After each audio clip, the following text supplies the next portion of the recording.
Casper Ruud slammed the U.S. government's decision not to let Novak Djokovic into the country to play in Indian Wells. Casper Ruud has claimed he wouldn't have been threatened if Novak Djokovic was allowed to play Indian Wells without being vaccinated. The world number one was left unable to compete when his vaccine waiver request was denied, a decision the world number 4 has now branded childish. Djokovic is currently absent from the first Masters 1000 of the season after he was denied entry into the U.S. while the vaccine is still required for foreign nationals.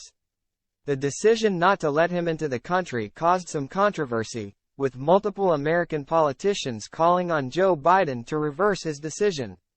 And one of the world number one's rivals has now defended him, saying it was silly not to let Djokovic come and compete when the vaccine entry requirement is set to be dropped soon.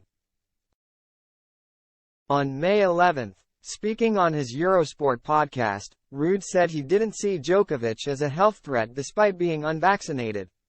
"Yeah, I mean, it's not up to me to say whether it's fair or not," the Norwegian started.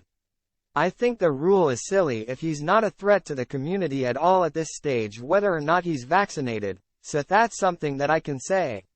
The two-time Grand Slam finalist continued to criticize the decision,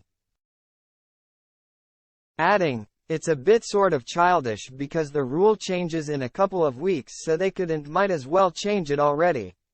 Ruud also said he thought the government would have tried everything possible to allow Djokovic into the country given his standing.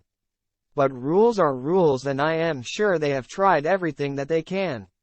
With the context that Novak has, I am sure that everything has been tried, and it hasn't been possible," he said. But the world number 4 still continued to criticize the decision, doubling down on his claim that Djokovic wouldn't have posed a threat just because he wasn't jabbed.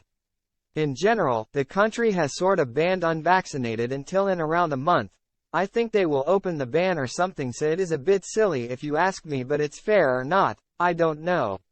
Like I said, I wouldn't have felt threatened by Novak if he was here and he was unvaccinated," Ruud added.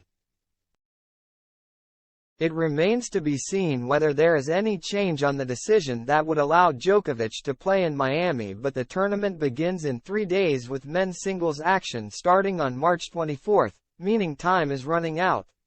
The world number one's next event will most likely be the Monte Carlo Masters, kicking off on April 8.